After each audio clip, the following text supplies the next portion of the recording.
है बेटियां। अरे बेटे तो केवल एक वंश को रोशन करते हैं, लेकिन दो दो वंशों को रोशन करती हैं बेटियां। ये बेटियां होती हैं।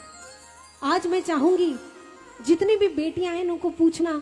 पूजा ही मेरे पास खड़ी है। पूजा, आप बताइए आपको सबसे ज्यादा भरोसा किसके ऊपर है? पापा।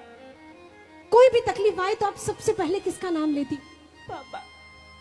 कहीं आपको ठोकर लग जाती है और कहीं बाजार में जाती हो, कॉलेज जाती हो, कोई ऑफिस हो, अगर जॉब करती हो या कुछ में भी कहीं भी कोई मुसीबत आ जाती है तो सबसे पहले चेहरा किसका नजर आता है? पापा। दुनिया के हर पुरुष के अंदर कौन सा ऐसा पुरुष है जिसके सामने एक लड़की, एक बेटी, एक स्त्री सबसे ज्यादा सिक्योर महसूस करती? पापा। केवल पापा। केवल ये एक वो शब्द है कि जहां बेटी पिता की जिंदगी की आखिरी औरत होती है।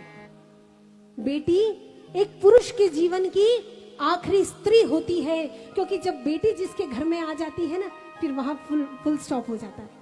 उसके जीवन में बेटी का मतलब होता है माँ का वापस आना। आज पूजा आपको वैसे ही ट्रीट करती होगी जैसे दादी करती है। जैसे दादी आपको डांटती है ना, वैसे ही ये बेटियां आपको डांटती होंगी। ये ट्रीट करने का जो तरीका है ना, ये एक माँ होता है, क्योंकि एक बेटी के अंदर माँ होती है। एक बेटी के अंदर जन्म से माँ होती है। आप देखिए, एक छोटी सी बच्ची को आप एक गुड़िया दे दीजिए, वो क्या करेगी? बहुत प्रेम से खिलाएगी, बाल बनाएगी, बिंदी लगाएगी, तैयार करेगी। और एक लड़के को छोटी गुड़िया दे दीजिए, वो क्या करेगा? हाथ तोड़ देगा, पाँव की जगह हाथ लगा देगा, मुंडी घुमा देगा। ये यानी एक ममता, एक करुणा का भाव है, वो बेटी में जन्मजात होता है। आज इन बेटियों के लिए कहूंगी कि जैसा कि पूजा ने कहा कि दुनिया में सबसे ज्यादा अगर किसी पे भरोसा किया जा सकता है, आज पूरे गांव की यहाँ बेटियां हैं।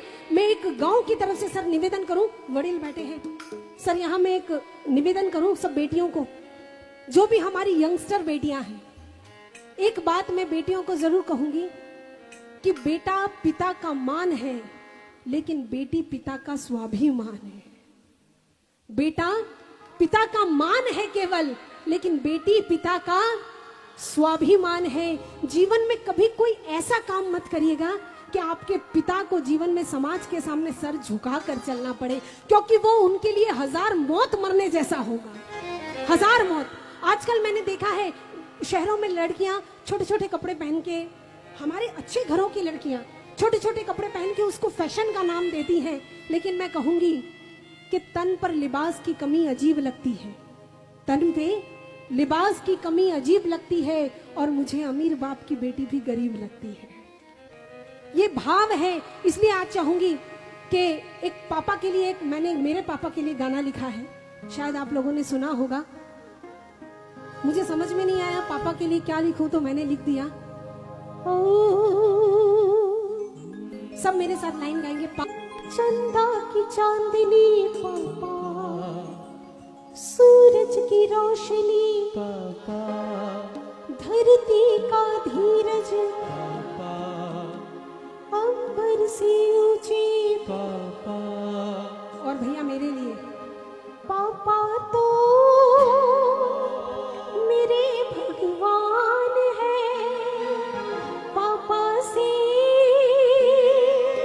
मेरी पहचान है। मैं एक बेटी की बात बता देती हूँ, फिर इस गीत को हम पूरा